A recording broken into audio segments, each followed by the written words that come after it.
What's up, guys? Jerry with Bad News Racing here, coming to you with a tech tip of the day. So something that we see online constantly is people throwing different part mods, mechanical mods at their car to try to lower the engine coolant temperature of their GM 1.4 turbo or 1.5 turbo vehicle. More often it's the Gen 1 Cruze or the Chevy Sonic or Trax or even the earlier Vanderhals. People will try to lower the coolant saying that it's too high at 221 degrees, so they're buying different thermostats and they're doing all these other mods, and they wonder why the coolant temperature is not actually going down or not going down as much as they expect. And we say it all the time in the comments and people don't believe us, so here is the proof of that, as well as a little tech tip of how to go around fixing it.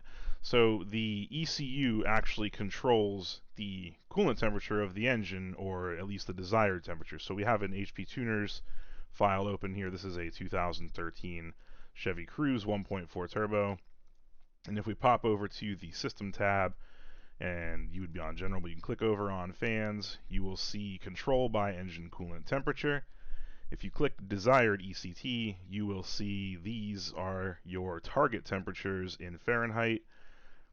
This is areas that the vehicle is almost never operating. These 194s, you will more often than not be operating in these 221 degree ranges. So if you want to lower the temperature, all you have to do is open up the tune file, click desired ECT, highlight the rows, and set them to whatever temperature you want. At BNR, we usually set them around 198. So we're going to change these to 198. And if we save this file, the engine computer will now target 198 degrees, and then kick the fans on if it starts to go over that. You can also control how much the fans come on if you come over to control by percentage here.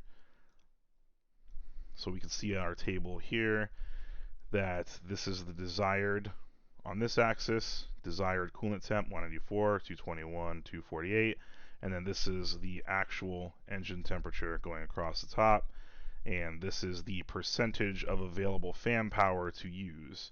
So 100% being maximum, you could increase these if you wanted to cool the engine more rapidly if it starts to get to the higher range of your desired temperature. We don't really mess with this very often. We have used this in the past for cars that are using motorsport or in use in motorsport competition. Sometimes you can change this to be more like 100% as it gets near the top end of it. This comes in useful if you're sitting idling right after a hard pull or something like that. You could use the fan for the coolant temperature to try to get more air through the intercooler to try to cool it off and get rid of some of the heat soak. We don't do that very often. It's a very limited use case. But anyway, so that's on a Gen 1 Cruze. If we come over to a second Gen Cruze, this is a 2016 Gen 2 Cruze. We can see that it uses the same type of setup. So if we go to System, we go to the Fans tab, we go to Desired ECT. These are running 203 degrees Fahrenheit from factory. There's really not much of a reason to change this, but if you wanted to, you could just change all these to 198 or whatever temperature you want, 186, and that's the new temperature that the vehicle will desire and try to run. A quick note on that though is you want to be above, I believe it's 180 degrees, so that water vapor and other contaminants in the oil will actually get hot enough to burn off. You don't want to allow the engine to stay too cold because then stuff's not going to burn off. But anyway, that's the tech tip of the day. If you guys like these, drop us a like, drop us a subscribe, and let us know in the comments what else you'd like to see tech tips on. We are not opposed to going in depth with some tuning stuff to show you guys what to do on certain things, but obviously we're not going to give away the secret sauce. So thanks again, and I'll catch you guys next time.